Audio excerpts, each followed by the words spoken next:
are a number of moving pieces on the COVID front today, from a CDC meeting on boosters to new data on Gilead's treatment. And Meg Terrell, as ever, has it all for us. Hey, Meg.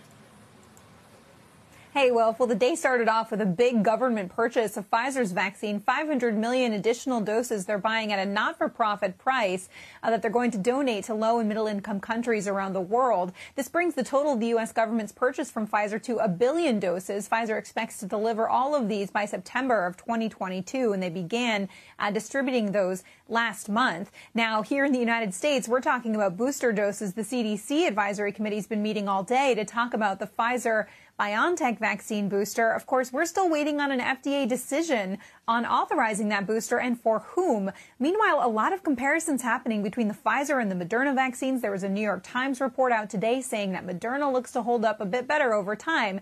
We had the Pfizer CEO on Squawk Box this morning. Andrew asked him about those comparisons. He doesn't like them. Here's what he said.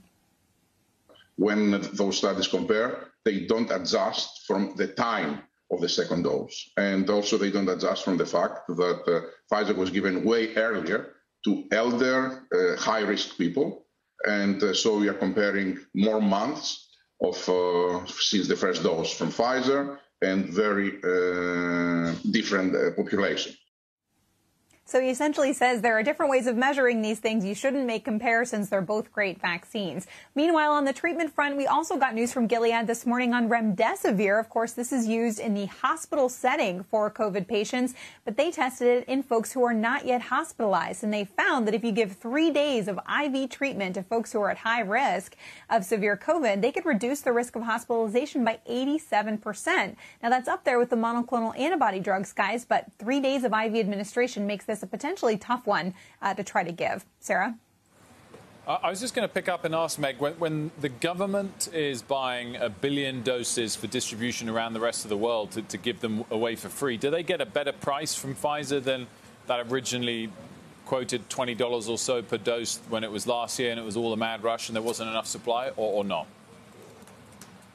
The implication is that it's a better price. They call it a not-for-profit price. And, of course, Pfizer did this on a for-profit basis for the other purchases to wealthy countries. And, boy, they are profiting. They're making tens of billions of dollars a year on the vaccine. So the purchases that they're announcing that will be distributed around the globe are on a not-for-profit basis. But we don't know the dollar amount. Meg, thank you. Meg.